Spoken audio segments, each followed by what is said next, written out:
अस्सलाम वालेकुम, तुसी वेख रहे हो साकिब की दुनिया 8232।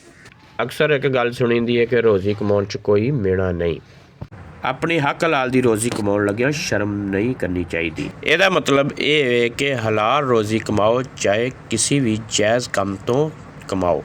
ये इज्जत की गल है, कोई शर्म वाली गल नहीं। जिस तरह ए भाई हुणी अपने छोटे जे काम तो रोज़ी रोटी कमा रहे ने और अपने बीवी बच्चों का पेट पाल रहे ने। ਜਿਹੜਾ ਬੰਦਾ ਆਪਣੇ ਹੱਥਾਂ ਨਾਲ ਰੋਜ਼ੀ ਕਮਾਉਂਦਾ ਉਹ ਬੰਦਾ ਬੜਾ ਗੈਰਤ ਵਾਲਾ ਹੁੰਦਾ। ਕੰਮ ਕੋਈ ਵੀ ਬੁਰਾ ਨਹੀਂ ਹੁੰਦਾ, ਬਸ ਬੰਦੇ ਦੀ ਨੀਅਤ ਸਾਫ਼ ਹੋਣੀ ਚਾਹੀਦੀ ਹੈ। आओ हुण ए भाई नाल गल करते हैं जिहड़े अपने काम च मसरूफ ने। अस्सलाम वालेकुम भाई जान। वालेकुम अस्सलाम खाटू भाई, क्या हाल है? अल्हम्दुलिल्लाह जी, शुक्र है अल्लाह पाक दा। की हाल है भाजी? अच्छा, की कारोबार है जी अपना? अपना जी आइसक्रीम मशीन है। आइसक्रीम मशीन आ गई जी इधर। नाल समोसे समोसी रोल। अच्छा अच्छा, वाह जी वाह। आइसक्रीम अजे चल रही है या ये चलाई दी है? घट चलती होनी क्योंकि थोड़ा मौसम चेंज हो गया ना। अच्छा, उस वजह तो आइसक्रीम की मशीन किन्ने महीने सही चलती है? कमाई किन्ने महीने की जे?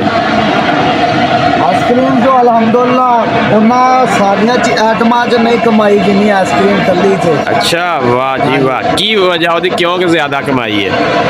बस भाजी इन्वेस्टमेंट घट है ना।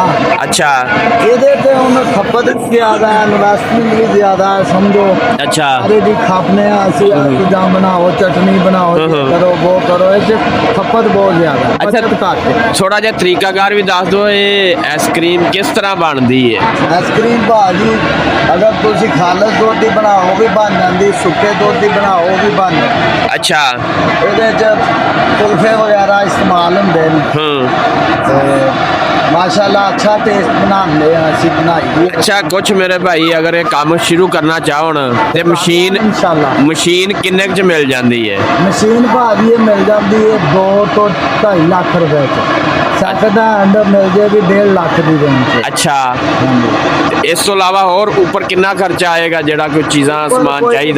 सिर्फ काउंटर बनाना है, मशीन लेनी है। टोटल खर्चा कितना जी? टोटल खर्चा आ जाएगा जी 1,75,000 रुपया मेरा लगा। 1.5 लाख च मैं मशीन ली। अच्छा, ते बाकी काउंटर वगैरह बनवाए ने। अच्छा भाई, रमज़ान है तकरीबन डेली अगर सही सेल हो जाए, हालांकि तुसी एक आम चक दे विच बैठे हो, हाँ जी, कितनी बचत कर लेंदे हो मशीन तो सारे खर्चे कट के? सारे खर्चे कट के जी ये 2 तो 3,000 रुपया बचत देंदी है डेली। आम यानी कि 5,000 सेल दे विच अगर 5,000 तो ऊपर जाएगी तो प्रॉफिट बढ़ जाएगा। यानी कि काम एक बेहतरीन काम है। हाँ जी, अल्हम्दुलिल्लाह ये माशाल्लाह बड़ा काम है। जेड़ा बंदा आइसक्रीम का काम करता वो दूसरा दुनिया का कोई काम नहीं कर सकता, क्योंकि उन्हें मजा ही नहीं आता।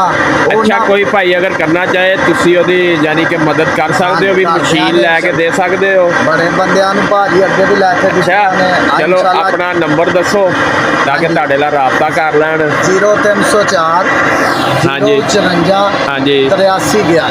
नाम भी दस दो। मोहम्मद रमजान। ठीक हो गया रमजान भाई। इस तो इलावा हुण तुसी की बना रहे हो? ये नान फ्राई कर रहे हैं असीं।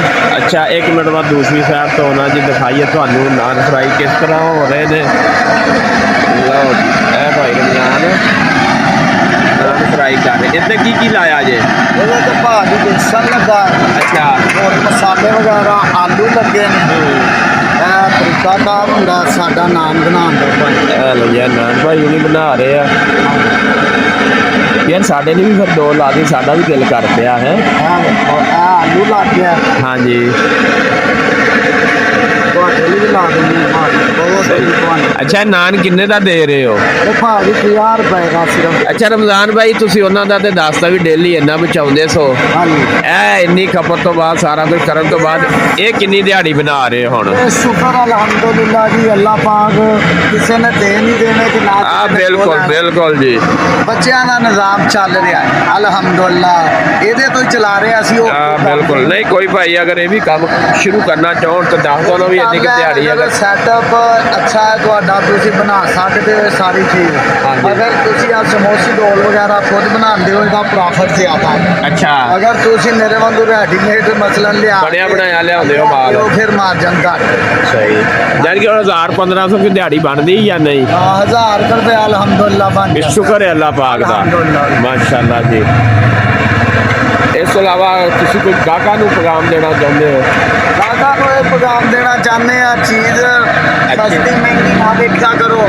ਹਾਂਜੀ। ਚੀਜ਼ ਕੁਆਲਿਟੀ ਲਿਆ ਕਰੋ। ਵਾਹ ਜੀ 10 ਵਾਹ। ਰੁਪਏ ਮਹਿੰਗੀ ਲੈ ਲਓ, ਲੇਕਿਨ ਉਹ ਲਓ ਜਿਹਦਾ ਤੁਹਾਡੀ ਸਿਹਤ ਦਾ ਨੁਕਸਾਨ ਨਾ ਹੋਵੇ। ਬੜੀ ਸੋਹਣੀ ਗੱਲ ਕੀਤੀ ਭਾਈ ਰਮਜ਼ਾਨ ਨੇ। ਅੱਛਾ ਭਾਈ ਰਮਜ਼ਾਨ, ਤੁਸੀਂ ਕਿਹੜਾ ਘਿਓ ਕਿਹੜਾ ਇਸਤੇਮਾਲ ਕਰ ਰਹੇ ਹੋ? ਅਸੀਂ ਭਾਜੀ ਇਤਿਹਾਦ ਜਾਂ ਸੁਲਤਾਨ, ਇਤਿਹਾਦ ਜਾਂ ਸੁਲਤਾਨ ਕਨੀਦਾਰ ਦੋਨੇ ਘੀ ਨੇ, ਅੱਛੇ ਘੀ ਨੇ, ਦੋਵੇਂ ਇਸਤੇਮਾਲ ਘਰਾਂ 'ਚ ਵੀ ਜ਼ਿਆਦਾ ਲੋਕ ਇਹੀ ਇਸਤੇਮਾਲ ਕਰਦੇ ਆ।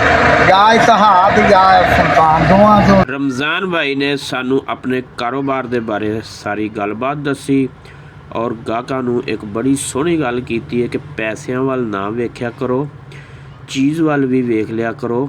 ਰਮਜ਼ਾਨ ਭਾਈ ਦੱਸ ਰਹੇ ਕਿ ਅਸੀਂ ਜਿਹੜਾ ਘੀ ਇਸਤੇਮਾਲ ਕਰ ਰਹੇ ਹਾਂ ਸੁਲਤਾਨ ਔਰ ਇਤਿਹਾਦ ਹੈ।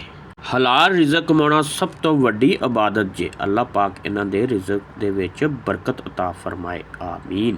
ਅਸੀਂ ਭਾਈ ਰਮਜ਼ਾਨ ਦੇ ਸਮੋਸੇ ਪਕੌੜੇ ਤੇ ਨਾਨ ਚੈੱਕ ਕਰ ਲਈਏ। ਤੁਸੀਂ ਚੈਨਲ ਨੂੰ ਸਬਸਕ੍ਰਾਈਬ ਕਰਨਾ ਨਾ ਭੁੱਲਿਓ। ਸ਼ੁਕਰੀਆ।